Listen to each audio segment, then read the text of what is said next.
ఇదే కదా నీ కథ ముగింపులేనిదై సదా సాగదా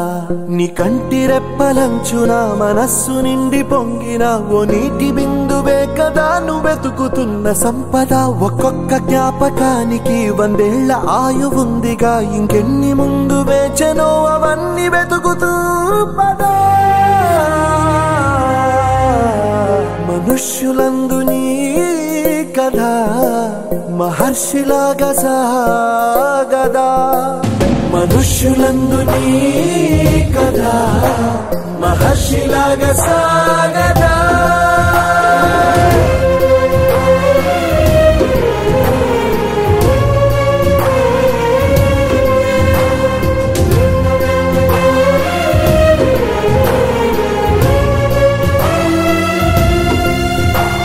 ఇదే కదా